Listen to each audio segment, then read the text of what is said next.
We're here to introduce the great new taste of Coca-Cola, the taste of today. Got a new taste, it's a definite wow!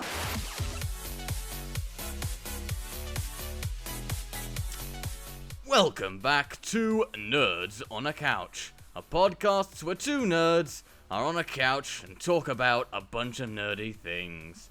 This week, we watched Season 3 of Stranger Things.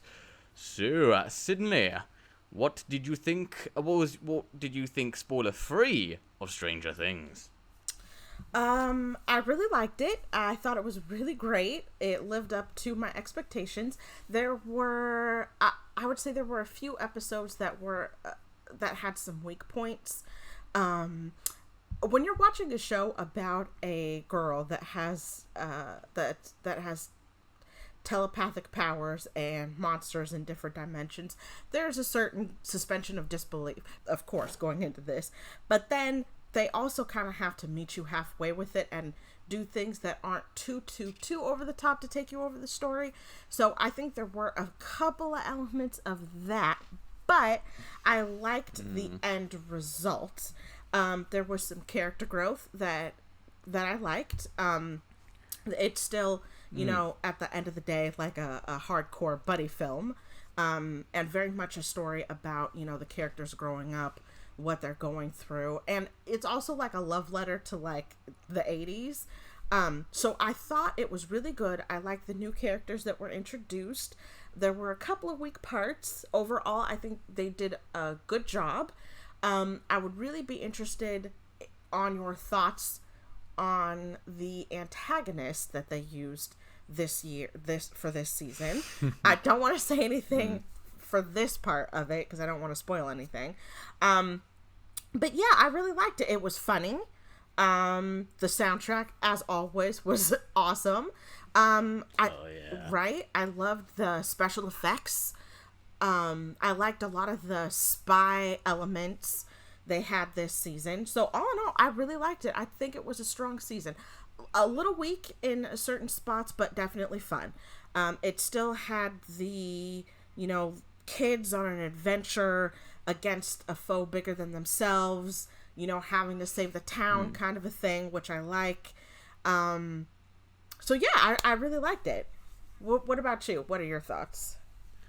I also really liked it. There was it's interesting. I've had a hard time just sort of gathering my thoughts about this, just because there are a lot of things that I do really like about this season, and I think it's a much stronger season than the last season, which I didn't really care for that much. I really enjoyed the first season. It was one of my favorite things of all time. Oh yeah. Did not enjoy the second one, but yeah, no. This episode, like this season, I really enjoyed it, but there were a few elements that that really kind of got under my skin, and it's hard because I think they're elements that if they were in any other show, I wouldn't mind, but I think because it comes from Stranger Things, that I think make it seem a bit weird compared to what's come before it. This season is kind of a big departure in a certain tone. It raises the stakes a lot more, but it also goes into some interesting territory, which I don't know, I have conflicted feelings about. But I'll say this, it looks amazing. Like, it's amazing just how much, like, it looks like a Hollywood movie at times. Right. And the use of color is fantastic, and the music is always amazing. Right. I'll say this, though, I've really got 80s fatigue now. Like, I think it was really cute and charming when the show first started. But now after this huge wave of, like, 80s member berries that we've been getting, I feel like it is starting to wear a bit thin. I'm like, okay, I get it. It's the 80s. You don't need to show me 5 minutes of Back to the Future. I get it. So it's funny that you say that, but I actually like that. I think it makes it more grounded, more believable, and it keeps you in this world that they're trying to create. And they do a really good job of doing. And I love even the attention to detail, like you said, the Back to the Future. And I love this one scene where Hopper's character is eating Burger King, and he has the actual wrapper that they used in the 80s. I just thought that is so awesome. I love their... Oh, yeah. Yeah, the attention to detail, the little things, is just... It's outstanding. The mall especially is just amazing. Like, they spent a lot of money to make that mall look the way it did. And was awesome. I think it was really cool. I think I like those elements where, like, the elements around it, like the mall, I think is really cool. And, like, when they're talking about, like, the new Coke shop. But, like, I don't know. Like, there are some moments where they literally stop the episode and like, look, do you remember this movie of Dawn of the Dead? There's a bit too much of that, and for me, like, I'm just like, okay, I enjoyed the 80s attire. I thought it was it was very strong here. I do commend the attention to detail to make it that way. And the set designers are all really good at the job. I'm just like, as a person who did not grow up in the 80s, I am feeling a little bit tired of everything being set in the 80s nowadays. Well, you know why, though, right? It was kind of like Stranger Things kind of kicked that off. Oh, yeah. So really, everything, all the 80s nostalgia that you're seeing is in response to this 80s nostalgia, like you said, that Stranger Things helped to create. So really, it's Stranger Things' fault. But as a kid of the 80s, I love it because it totally takes me back. And there's this one scene that I totally love and it's almost like a love letter to Back to the Future. So it's a shot that they really don't do anymore, but Steven Spielberg and it was incorporated a lot in the 80s, where you have this scene where you're peeling out of the parking lot at night, you pan out, the parking lot's empty, and then you see like a shot of the full moon. You just don't really see shots like that anymore, and that shot right there was pure 80s, and I love that they snuck that in there. I just thought that was so awesome. Yeah. Again, for 80s fans, it's a real wet dream. It does really pay homage to the 80s. I just like, for me, there's a lot more that I like about Stranger Things than the 80s. I thought the 80s stuff was a cool inclusion. I think they got it just right in the first series, and in this series they really go full forward with it. So for me, I'm like, hey, I commend the people to the amount of effort to do that. I just think they went a bit too strong with it this season. So then let me ask your overall impressions. You liked it then? Were you for this season? I liked the season. I like elements of it. I find other elements a bit, just a bit outlandish for my tastes. Some people are claiming it's the worst season ever. Some people are claiming it's the best season yet. I strongly disagree. I think it's going to really depend on why you watch Stranger Things and what you like to get out of it. I think it's good, but it just doesn't hold a candle to that first season. Oh, that first season was amazing. Oh yeah, most definitely. But it's good. It's an enjoyable time. Okay, so would you recommend that people watch season 3 then, if they're fans of Stranger Things, just to have like the complete story? Yeah. Personally, for me, my complete story ends at season 1. But if you're on board for that, you're gonna enjoy this. I think it does a lot more interesting things with its characters. Again, like, the strongest part of the show is the interactions between the kids, and that's something that this season really nails. Mm-hmm. Most definitely. And there's some really interesting things with. Yeah. I would say that it is a great entry into the Stranger Things universe. A lot of people made the same comments that you did about really not liking season 2. I liked season 2, but I think season 3 is stronger in a lot of ways, but then kind of weaker in other ways, which we'll get into when we do the spoiler half. All right. Well, then, with that, shall we just head on to the spoiler territory?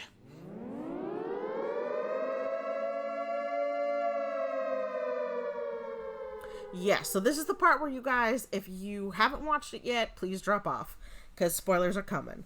Okay, so so one of the parts that I thought was really weak, and again, I liked where we ultimately ended up, but getting there I felt was a little bit rough.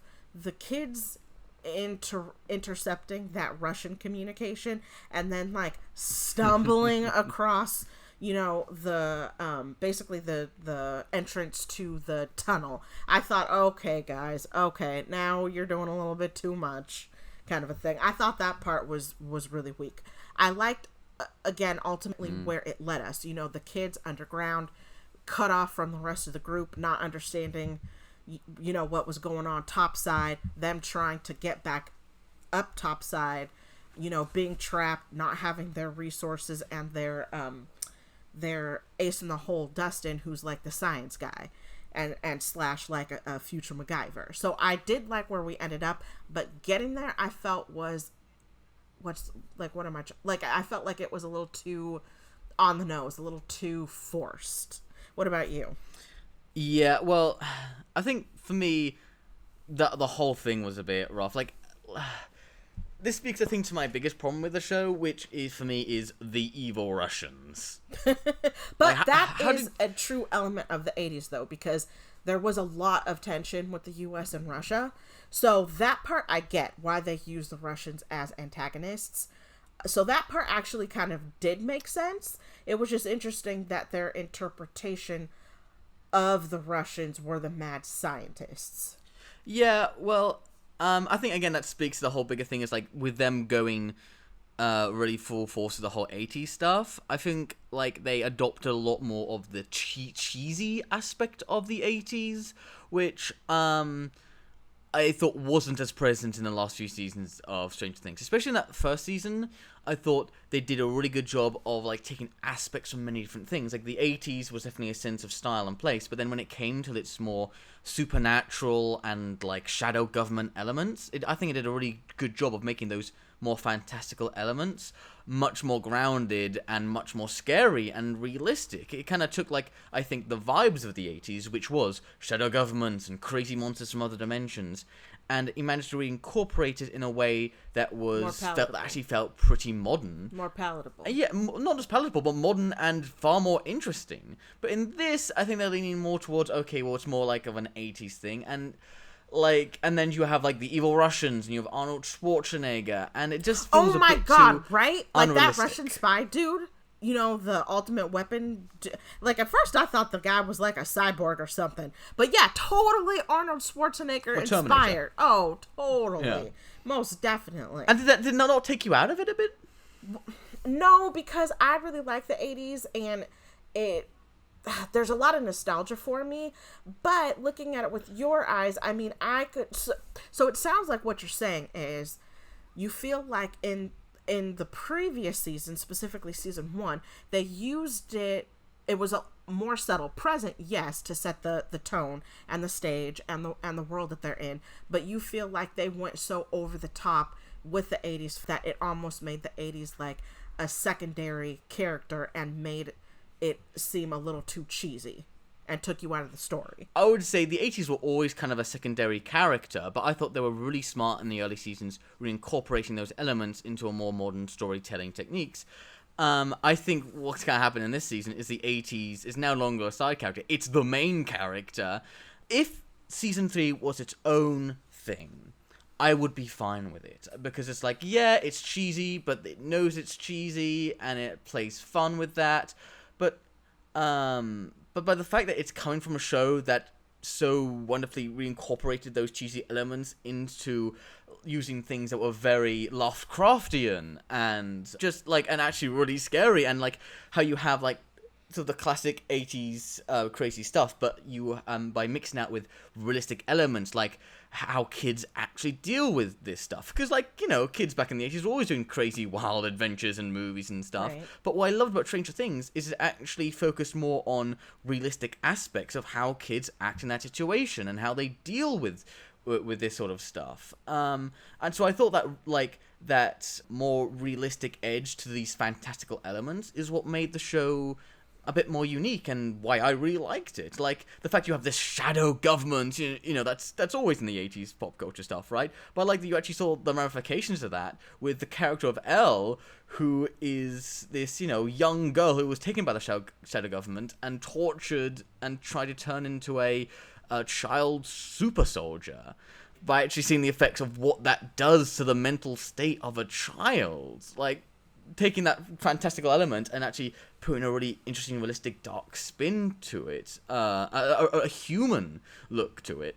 What I felt made it strong, and I felt with this, that human translation of these fantastical elements just isn't really there. I felt like with Arnold Schwarzenegger, he's literally a cartoon character walking about. Like, I just can't.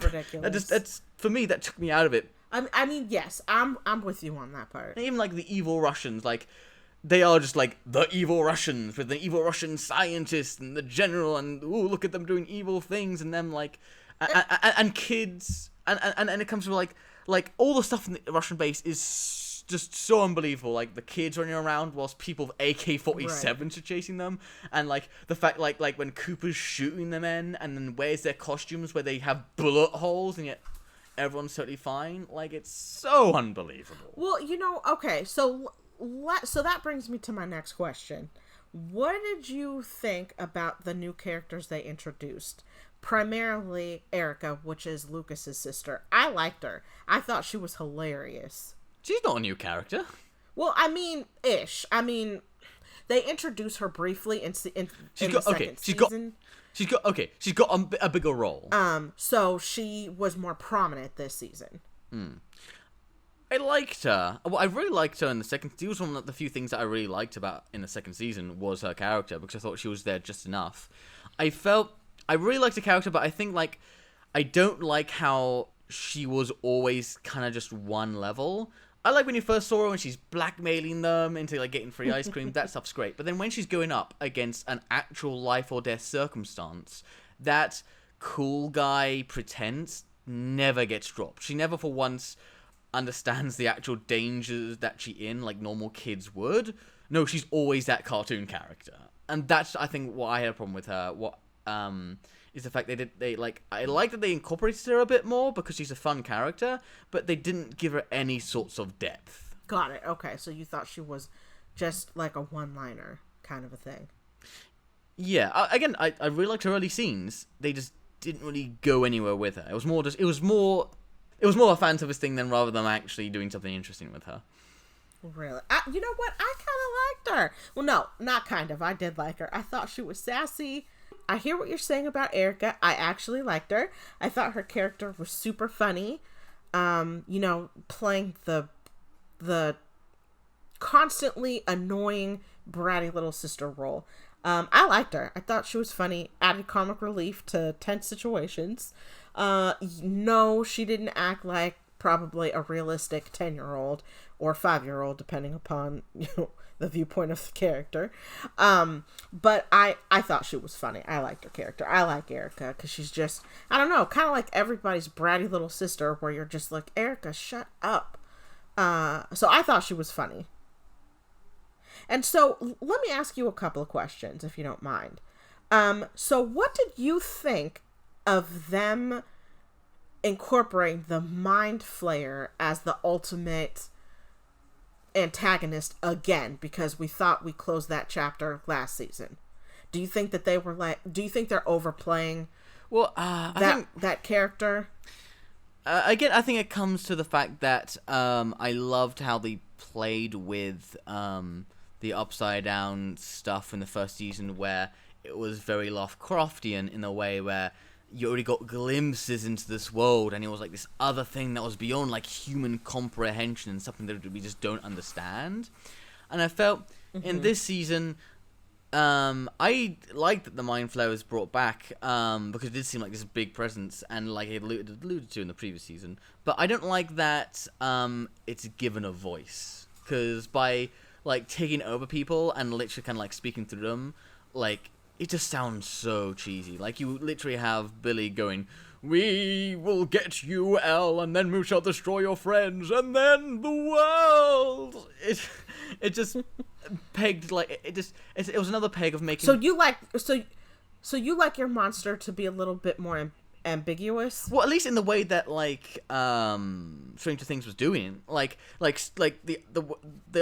way they treated the Demogorgon and the Upside Down was like just enough to make you scared and freaked out and what the hell is this thing, but also like, sometimes less is more. And the fact that you only knew a bit about this thing was, I think, made it scarier. Like, the fact that it had, like, some level of intelligence, it was going after specific people, and, but yet, like, it was from this completely other dimension. It was just, I think it was really cool. And by giving this thing just, like, a stereotypical villain plot, I think it made it much more less of a compelling force of nature, and he just became kind of a character. That said, I do love the form he takes in this season. Like the fact that he's built up off of like just like the flesh melted of people, rats, and I know so that was fucking awesome. Crazy, and like because it's something I've never really seen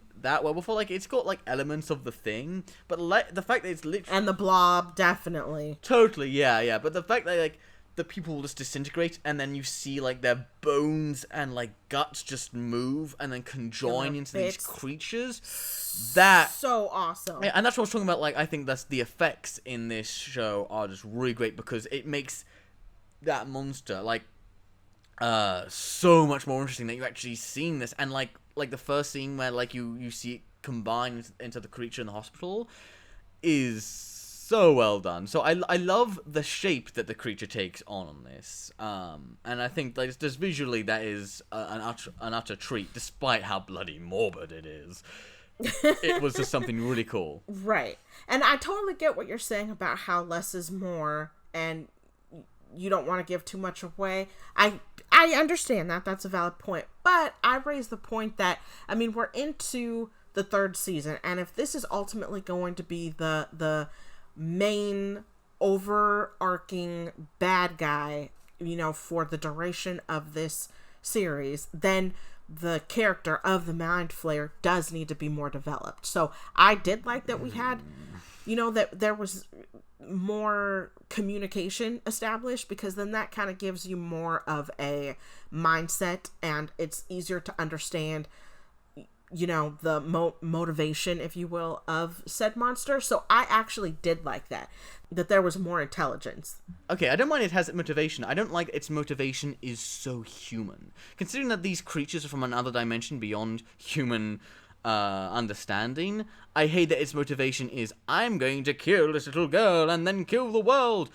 Again, it takes away. It makes it so much more human. And what I loved about the previous season was that like it was like a force of nature. It was like Frankenstein. It was humanity messing with things that we didn't understand, and by doing it, unleashing this other thing from another dimension that we don't have an understanding of. And that like I like that the Demogorgon wasn't really you didn't know if he was good or evil. It was just this crazy like animal creature from another dimension. Like, it was doing its thing. But this, it's actually making like the other dimension an evil character, and I think you're taking away the element of man versus nature and playing God.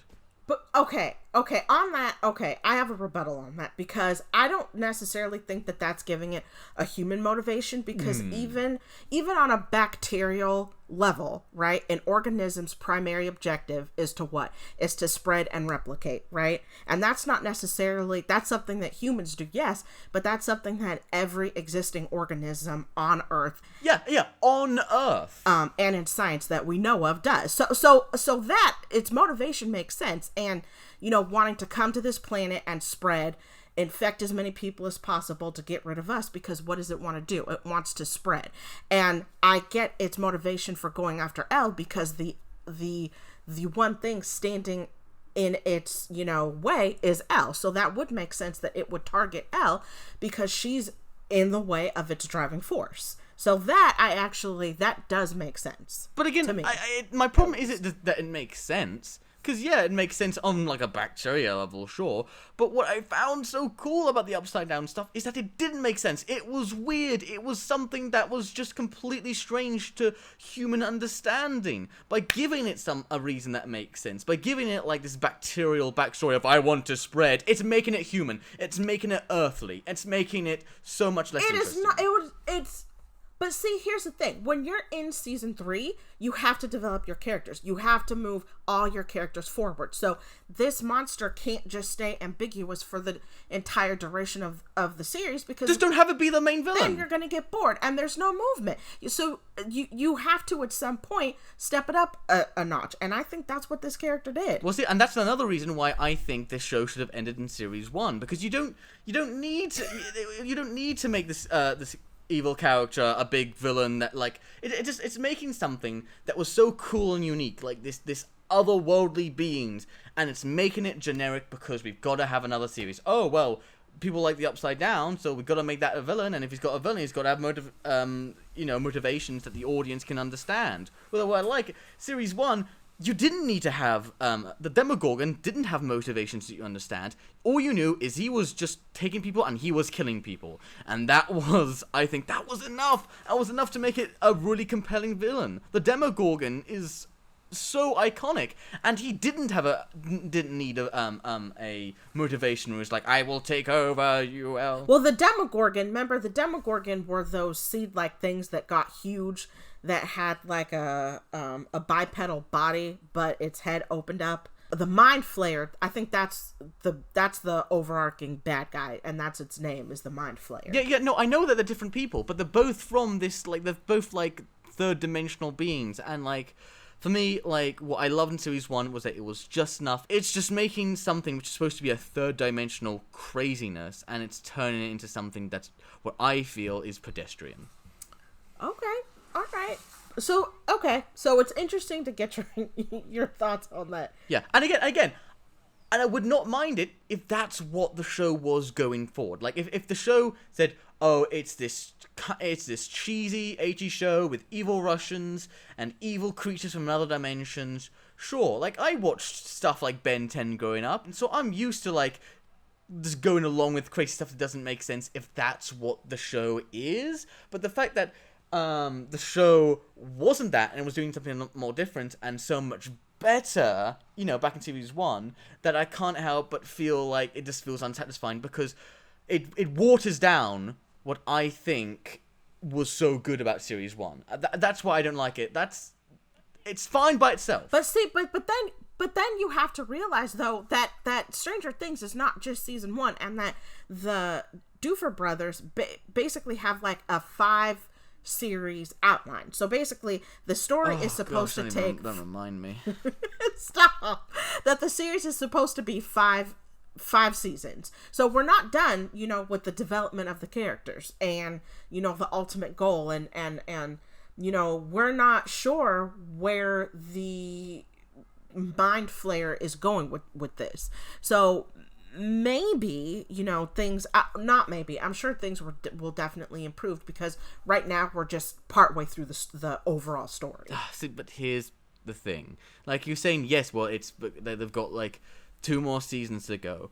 But, like, here's the thing. Like, I hate shows where, like, they start out strong, they hit that, and, like, okay, we're gonna tell the story, and then, like, oh, people are liking this, and so they inorganically make the story longer. It's like what happened with Lost. It what happens with a lot of American TV shows, where they're like, oh, we're doing something that's working, so let's just keep doing it until it eventually loses quality and people forget about it. I wish so many more shows would just be able to go, okay, we're going to tell our story and then we're going to end it. It's like one of my favorite shows is Avatar, because it had a clear plan of where it was going. It had its 3 seasons, and then it ended. There are things that are set up in series 1 that don't get paid off until, like, the very last season, but, like, it really pays off. Because they know where they're going, and they know when they're ending it. But with Stranger Things, I've never felt that way. It always feels like they had such a great plan for series 1, and then they went, well, that worked, and so they're making series 2 and series 3, and it doesn't feel like that they were a planned thing. It feels like, well, here's another series. You know what?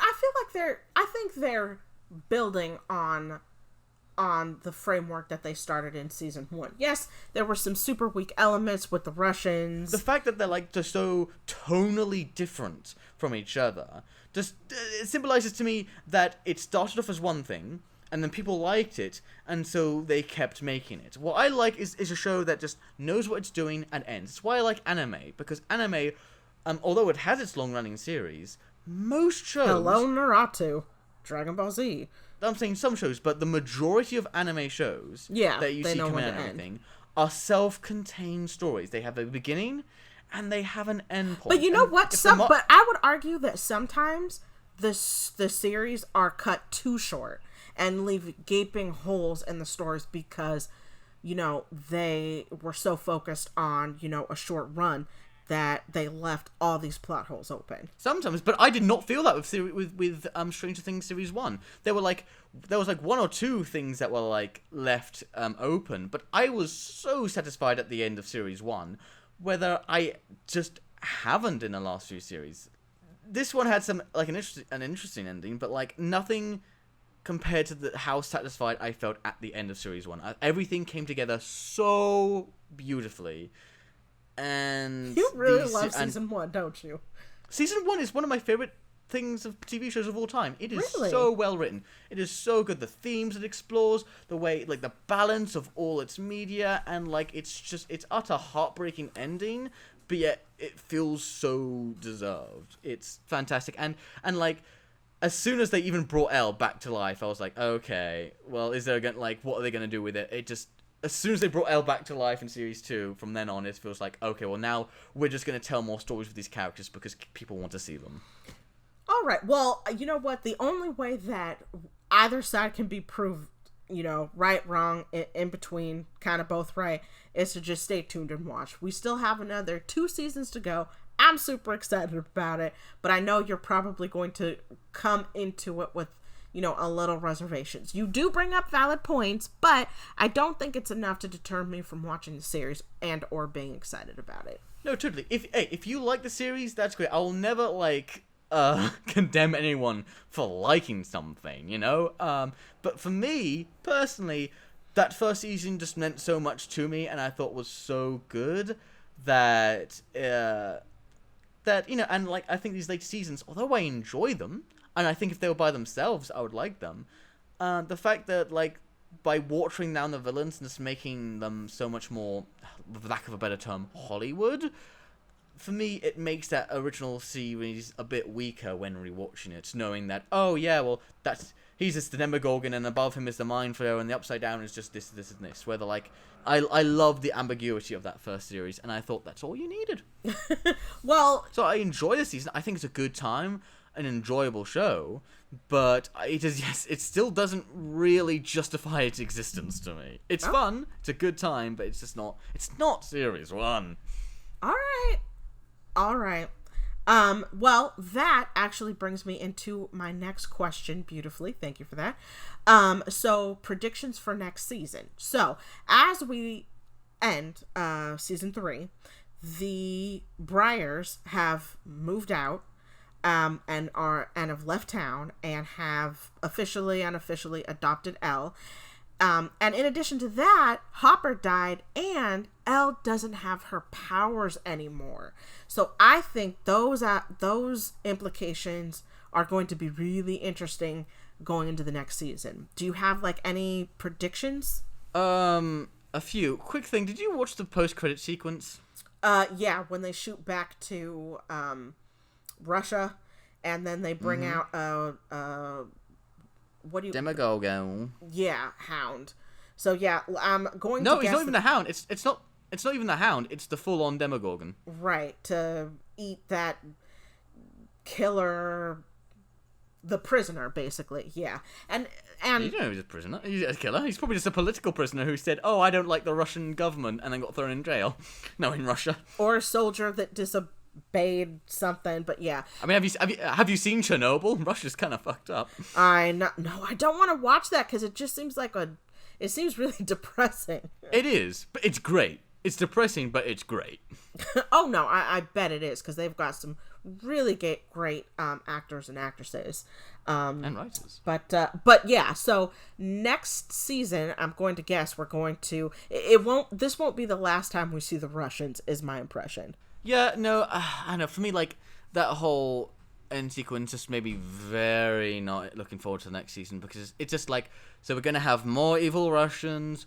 Instead of doing something new, we're just bringing back the Demogorgon, and they allude to the fact that Hopper's not even dead. So on that part, I'm gonna agree with you. I think they could have completely left off that post-credit scene, because you go from like this great letter that Elle finds from Hopper. Yeah, mate, that scene made me cry. Yeah, it was just so sad but beautiful, because we knew Hopper loved her.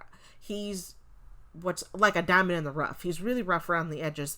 I wouldn't quite call his character a teddy bear, because he's a little too rough for that, but he has a good heart.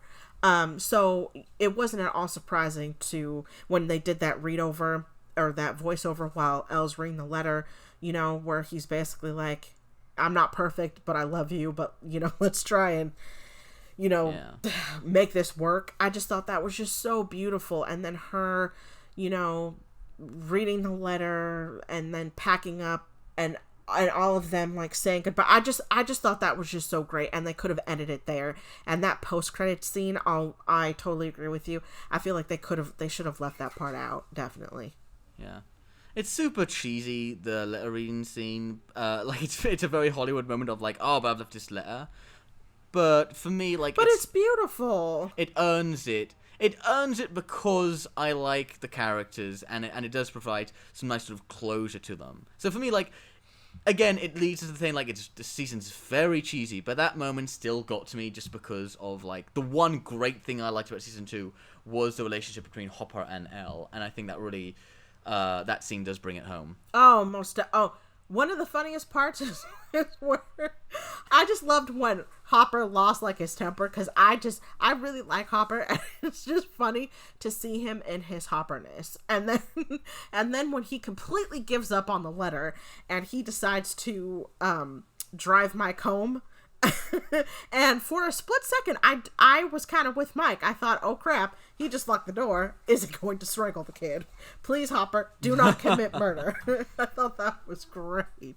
I really liked Hopper this season. I thought he was awesome. Yeah. Oh, talking of that sort of scene, can I actually talk about like the things I liked about the season? Please do. Because there were a lot do. of things I liked. Please do. Like, what I liked about that is, what I really didn't expect the show to deal with, because you just don't see it anywhere else, is I like that it actually explored the sexuality that kids these age do start to feel. I was actually really surprised that they were handling stuff like that, and I really like all the stuff with the kids in the season. I really enjoyed. I love the themes of growing apart and growing older. Because everyone has like these sort of friend groups they have as a kid, but eventually you do move on, and that bit's very sad, and I like how they explored that this season. Oh, and I loved that they had an LGBT character. Well, okay, that was another thing I was going to mention. I loved how they incorporated the gay characters. Yes. Because in so many shows, like, you have gay characters, and like the whole thing is, hey guys, I'm gay. Did you know that I'm gay? But like, what I really liked is the fact that these people were gay wasn't just like a little thing to say, hey, look, we're progressive. It actually filtered into the stories in really interesting ways and made sense for the characters. Most like, I like definitely. that. I like that Will was gay, and that factored into why he was so threatened by everyone pairing up with, like, their partners at the end. Because that's something that he... Will's gay? Well, I don't know if he's gay. We know he doesn't like girls. That's one of the reasons why he's so against everyone, being with all the girls, because, like, that's something that he just doesn't feel. And it's really sad when all he wants to do is sit down and play Dungeons and Dragons, because that was like the funnest parts of the first season, and to see that now, it's sad that they're just not interested anymore. But that is like the reality of life, and that's what I was really liked about the show, which I thought was missing from the rest of it, was that edge of realism. And I thought that slice of realism in terms of growing older was so well done. I really wanted more of that sort of stuff in this season, because I think that was the strongest part of it. Yeah, and I really liked how they incorporated Robin's character. I thought it was really, I really liked her, and I liked her unveiling of being gay, because I thought that was more realistic, because because this whole time, like, Steve is like, oh yeah, she likes me, all those comments, and then she's like, no, I noticed you and was obsessed with you because the girl I liked was noticing you and was obsessed with you.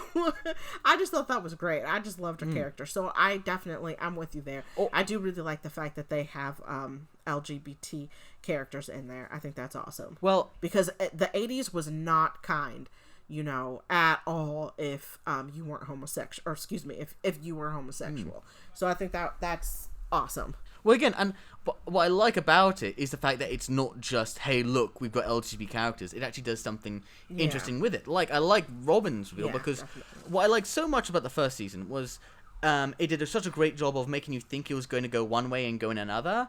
Whether in series 2, like, it Fake was out. So predictable, especially with the death of that guy. It was just like telegraphing, hey, look, we're going to be killing this guy. And it was just like an hour of just waiting until he was going to die. And that was my biggest problem with Series 2, was that it was extremely predictable. And to be fair, this season is also very predictable at times. But what I liked about Robin... In certain ways, yeah. Like, there were certain arcs that are really predictable, and then there are other arcs that went, oh, I didn't see that coming. And one of them was Robin. Like, I really...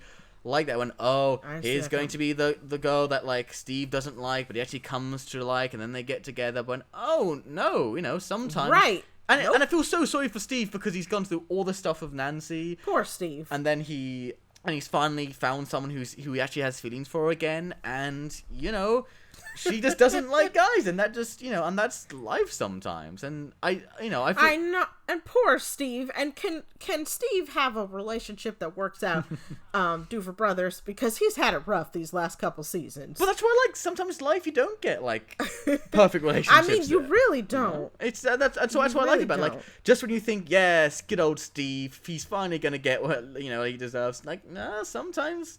Just, things just don't work out that way. And that's why I like that lesbian reveal, because it actually added something to the story and actually made the characters more interesting.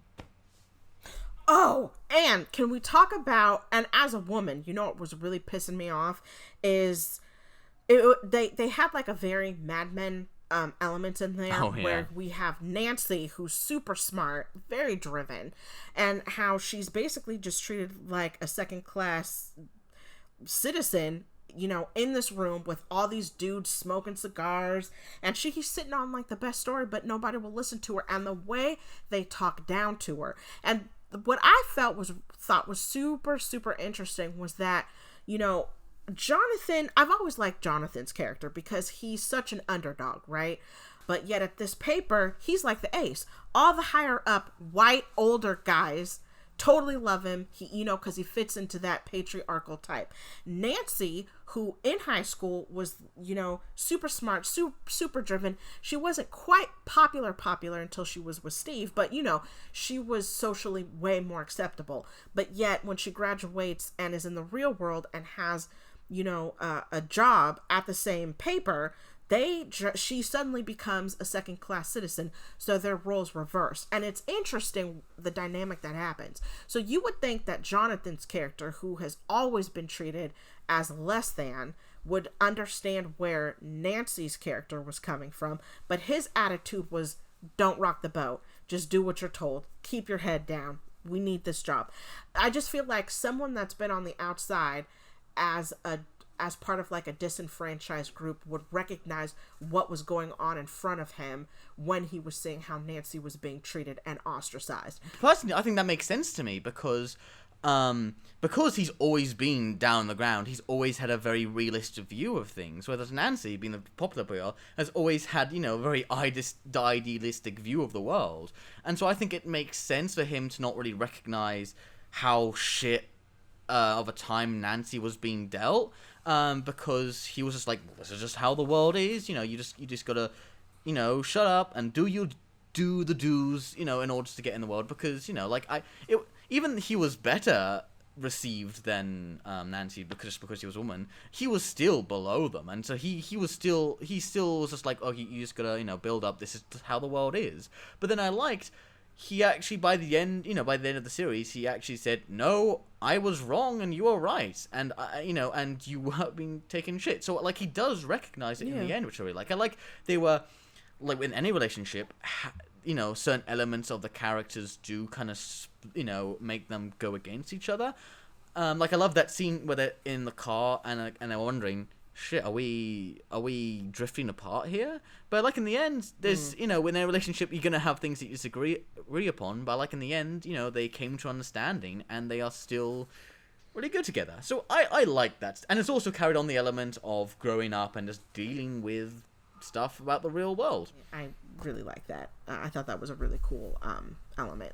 So again, there's a lot of things I do like about this season, and I think like all the cheesy elements would work if that's what it was.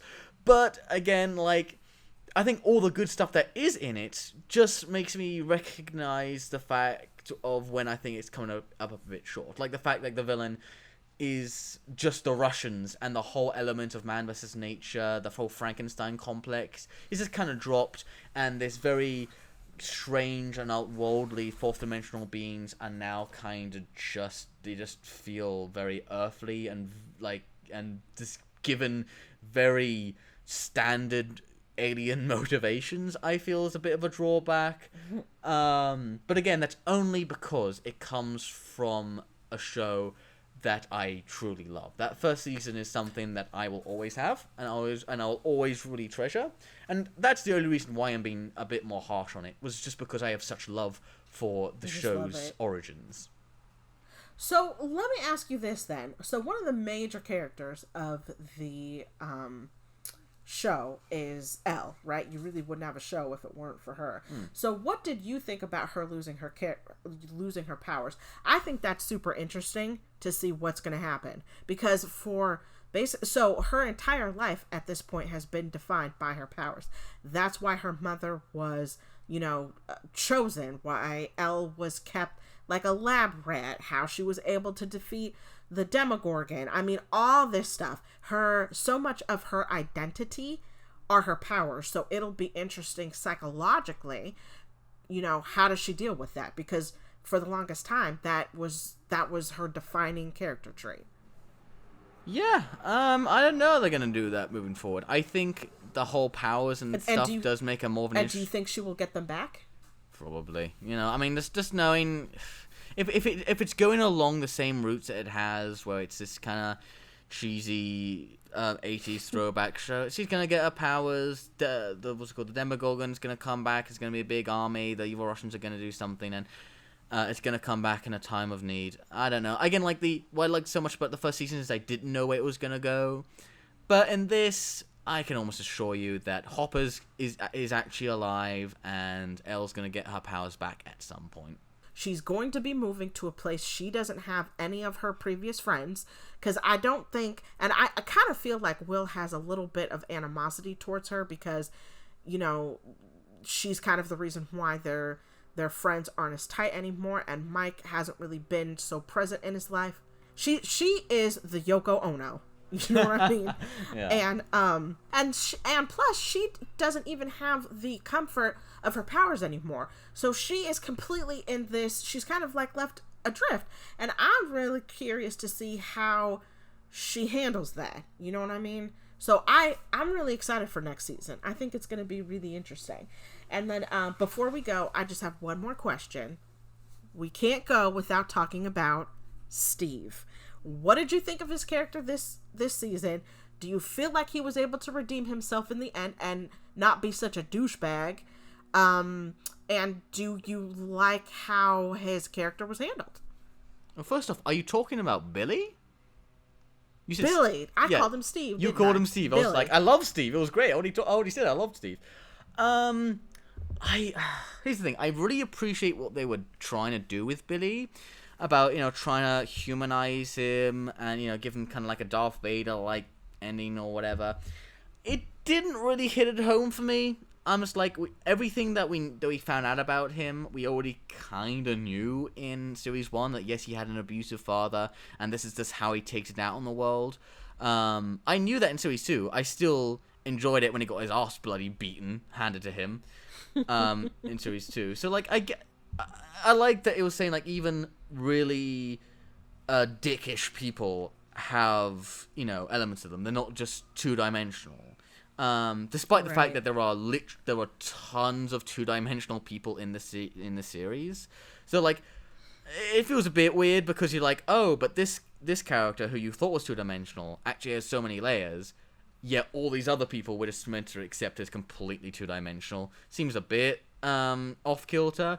But that said, I like what they were trying to do, and I really like the relationship with Max. Like, although Max hates this dude, and her whole arc in the previous season was standing up to him, I like that she still has love for this guy. Like, I love that when, Yeah, he's her brother. Yeah, and so I really like that element of it, but it's nothing that I haven't seen anywhere else before. I think that's a big thing. It's just, like, it really tries to pull on your heartstrings, but, like, the flashbacks and everything is just all very generic. Look, he was once a happy boy. This person who was bad is happy. Yeah, well, Hitler was a happy boy once. Doesn't mean I like him. Damn, Tom. I'm sorry, but yeah, it's just like it's just a Hollywood way of just going, hey, look, here's a character you thought was evil. He was once a happy boy. Yeah. Well, everyone was a happy boy at one point. But I feel like his character was tragic because he had to watch his mother getting beaten by his father. Due to that, she left. And then he was the new punching bag of his father. And the thing about domestic violence is sometimes, not always, but sometimes that trait, like alcoholism, can be passed on.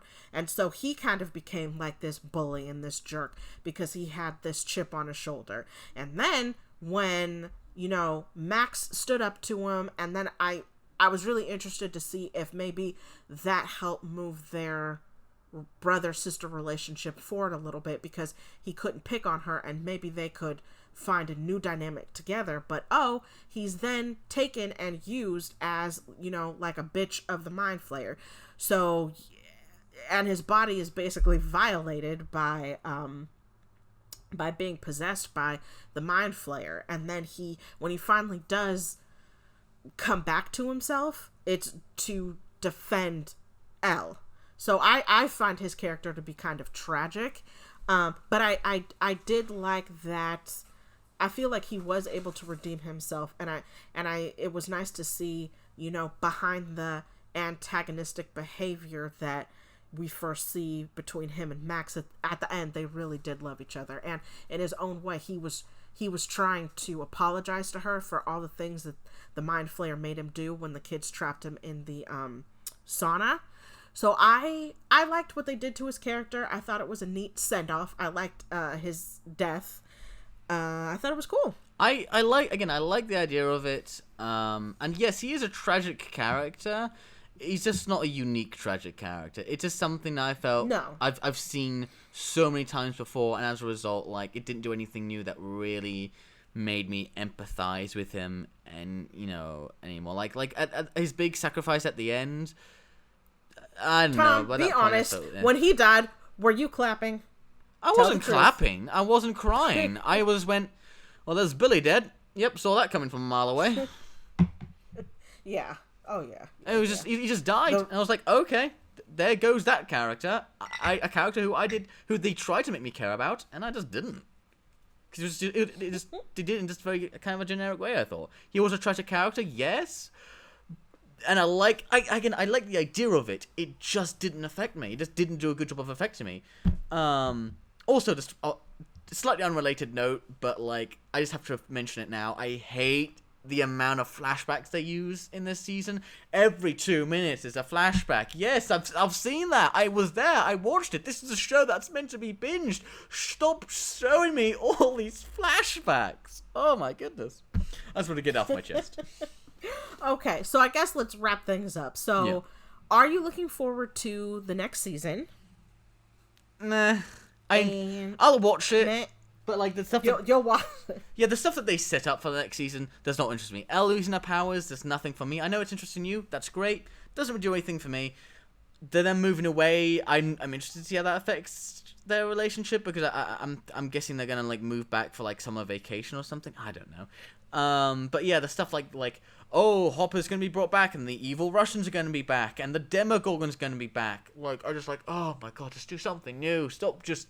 It just feels like we're just gonna show you what we did last time. So, nothing teasing me for the next season is making me excited for it. I'm super excited for next season. As I said before, I'm super excited to see what is in store for Elle. Will she get her powers back? If so, when? How? Is she going to meet friends? Are her and Will going to connect? How is she going to cope with losing Hopper? Will her sister that we met in the second season come back again? Will she try and find more of the children that were experimented on? I think that right there is super interesting. I don't know. See, for me, that was the weakest episode of series 2, though. That I'm happy if they just forget that. Damn, Mike. Okay, well, here's Mike.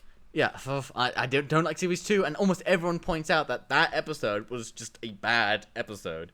But I've got a question then. So do you think, like, it's going to be switching back from Elle and Will living in their new place to what the other guys are doing in the other town? Or do you think it's them, like, coming back after a while and having, like, a reunion? No, I think I think it's going to be the former, where they're going to toggle between what the Briars are doing and then what the other kids are doing.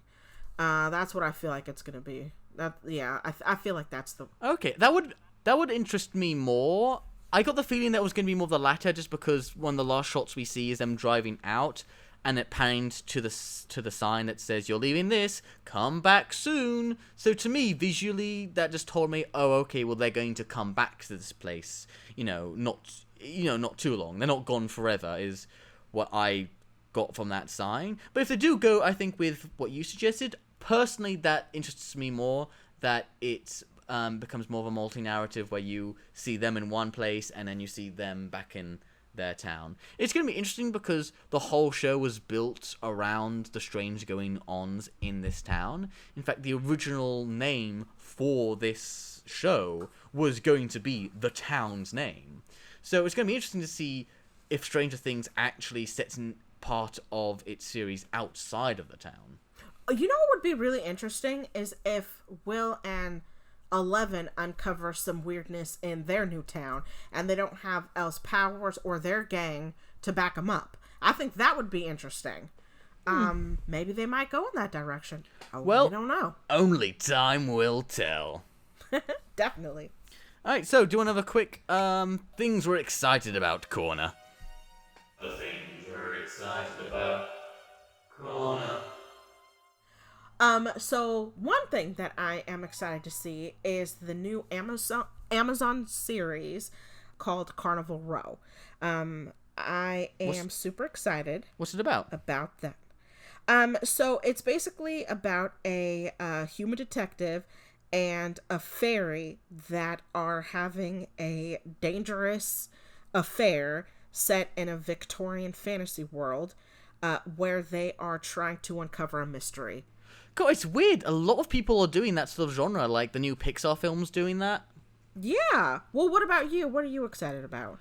I'm really excited about something, Doctor Who related. Even though we're in the year where Doctor Who is just not on the telly, there's a company called Big Finish who make audio adventures starring like classic doctors like Tom Baker and Paul McGann and Sylvester McCoy. And to mark their 20th anniversary, they're having like this big, huge event where they're having like all the classic doctors and all the characters from their spin-off shows all come together for like this big adventure. So I'm really looking forward to that. Doctor Who, The Legacy of Time. Oh, awesome. Is it airing at a theater near you, or is it something you watch on TV? It is it is an audio drama. So they've been making audio dramas where like they get the original people and then they record a story and then they have that with like sound effects and music. So it's basically like an episode of the show that you just can't see. But the writing for these audio dramas, like radio back in the day. Okay, that's cool. Yeah, like radio dramas, and the writing for them is so amazing. In fact, they're so good that episodes of the TV show have been based on these audio dramas. Oh, awesome! That actually does sound pretty cool. Yeah. So, so to see all of that come together for this big event to mark the 20th anniversary, is very exciting, and that's coming out like at the end of this month. Sweet. Okay. All right. Well, I'm glad. You'll have to tell me how you like it. Totally. It's a very subset of it's like first you could be a nerd, then you got to be a Doctor Who nerd, then you got to be a classic Doctor Who nerd, and then you got to get into these audios. So they're great for someone who's entrenched in Doctor Who as I am, and they're just like, I was gonna say, yeah. Whenever the writing of the actual TV show is not up to par, I know I've always got these audio dramas that always just have this amazing writers. I don't know why they're not like headlining the new series, because it's some good quality, man. Well, awesome. Okay. Cool. And with that, this has been Nerds on a Couch. Join us next time when we take a look at the anime Promised Neverland. Ooh. Till then. Thanks, guys.